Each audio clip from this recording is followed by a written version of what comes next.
brings us to our final game of the evening.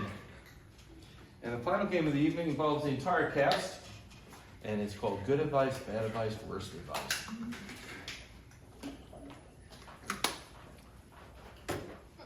So how this game works is we're going to try and help you solve problems that are going on in your life. And let's face it, the world has a lot of problems right now. How we'll go, we'll hear your question, your thing you need advice on, and our first flop will give you really solid, good, sound advice. Our next flop, their advice probably isn't going to be that good. And our final flop is going to give you horrendous advice. And you're free to use any advice that you've been offered that you want to, but we're not responsible for it if you do. So what can we help you with? Let us help you solve your problems. How do I escape ice? How do you escape ice? Muscle Bandit, how does Paul escape ice?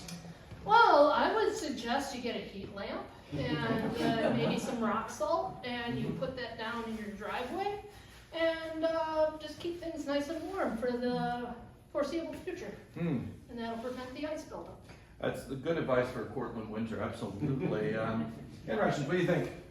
I think if you're trying to escape any kind of ice, the best escape, as we all know, is if you like pina coladas and getting caught in the rain, we can plan our escape. So, you just listen to that song on a loop and follow exactly what it says. And, there's going to be someone out there for you because, there's at least two people in the song. You're like, I don't know if they're both still around. So, we might end up with a widower. So, plan your escape with them. Good thinking. Yeah, that's pretty solid. What do you think? If you can't beat them, join them.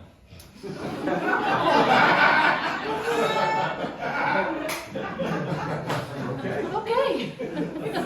All right, so Paul, hope that helps. We'll take our next question. How do you get rid of hemorrhoids? How do you get rid of hemorrhoids? If you can't beat them, join them.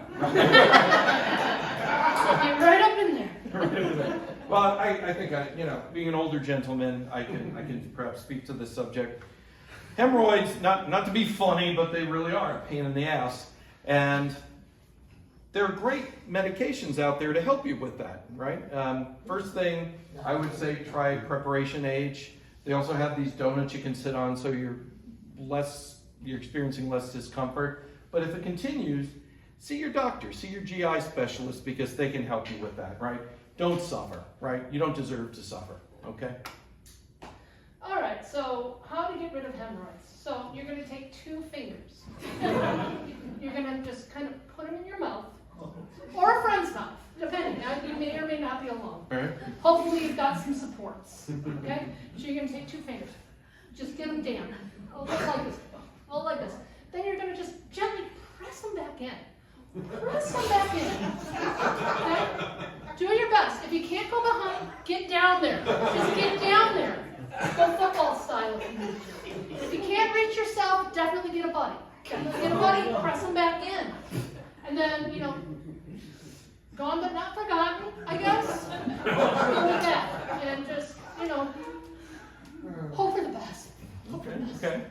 Hand rations. It is difficult to get worse than that, but I will try. So there's no saving your rectum at this point. There's no curing it. So you're gonna have to get rid of it, which it's gonna make life more difficult. But to lessen the pain of losing that, I think just lose the entire lower half of your body. You can go to a doctor for this. You can also just take whatever kind of sawing device you have, or even like a thumbtack if you're really persistent with it. But you're gonna lose the lower half of your body, and you're gonna feel sad about it. So of course you want to replace it with something cool. And so just buy a giant flamethrower, not a flamethrower, but a fire cannon. If you've ever played Super Mario or something like that, you see those bullet bill guys, and it's their back halves are on fire, and they're fine. I mean, they look a little angry when they're chasing after Mario, but Mario knows what he did. So just take a big fire thing and then just hop your upper half of your body onto it, and then you don't have any lower extremities, but you got the flame. Okay. That sounds beautiful. Yeah. It'd be a big fun at bonfires too, so that's good. Yeah. Who else? Yeah, what would you like to know? What can we help you with? Where do I find good wine? Good wine. So if you're in our region, Yeah, here. Where do I find it?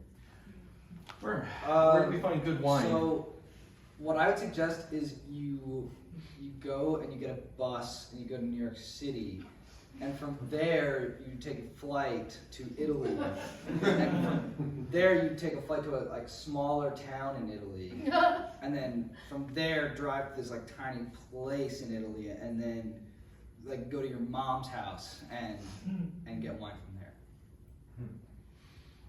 Suck up. But you are wrong, monsieur. Italian wine, I spit on it. Da! You want the best wine in the world, you go. You take that plane. You take the bus to New York. You get on the plane. You go to Europe, but you do not go to Italy. You go to France.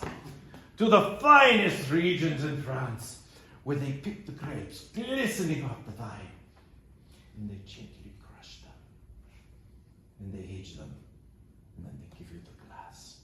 Not France. An outrage! Okay, well, apologies to whomever you might have arrived here with, if there was one. Anyone?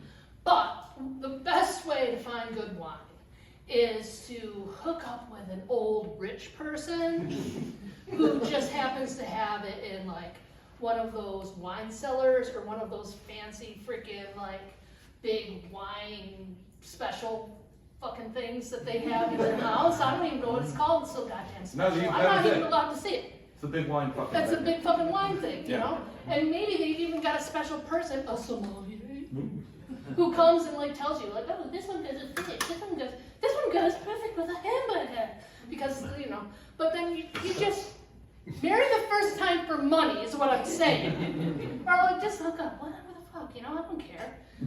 Marriage, well, let's not go there, okay? But you've got an old rich person, that's the best way to do it, and then it's all yours. You just gotta outlive them. Yeah. Let's face it, people under 20 don't know anything about wine, right? Well, who cares what they know? Just find yourself an old rich person. Yeah. That's word to the wise. Yeah. I think we have time for one final question that we might be able to help someone with. What's that? Where do you find urinal cakes on Mars? Oh, Okay.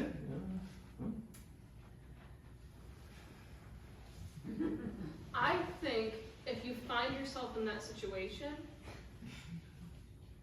you already have the answer in your heart. And the trip's gonna last 6 more hours, so you just gotta ride it out.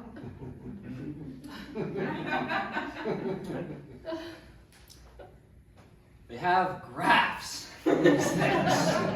Alright? You don't actually have to go to Mars to find a urinal cake there. You just have to look it up on the internet and get good at Photoshop and take a picture of Mars, take a picture of the urinal cake, and then put that together.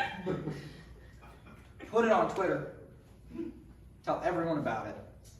And you'll find yourself in a great situation online. Yeah, no. So, Mars is becoming attainable, thank God, because of one human being. I speak to you, of course, about the great Elon Musk. Elon has resources. Elon has tons and tons of power. Elon has rocket ships. And someday, those rocket ships will stop exploding at liftoff.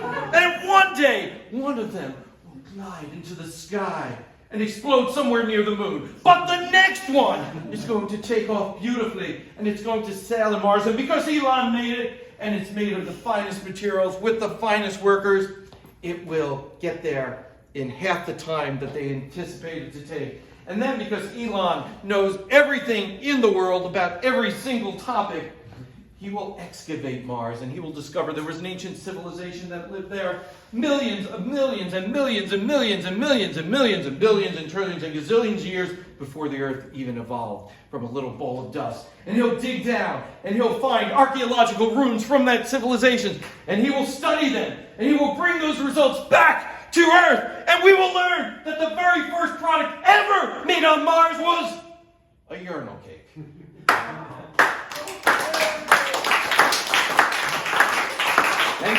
is going to you because you had the foresight to ask that question here at the 8th Gallery at the ComedyFLOPs show. Which is now ending. Thank you so much for coming out. You have been a tremendously great audience. We appreciate you. Thank you for supporting suicide prevention and crisis services. And our last thing that we like to do at the show, it's a tradition. We like to invite you up, take an audience and cast photo. So please come and join us for that.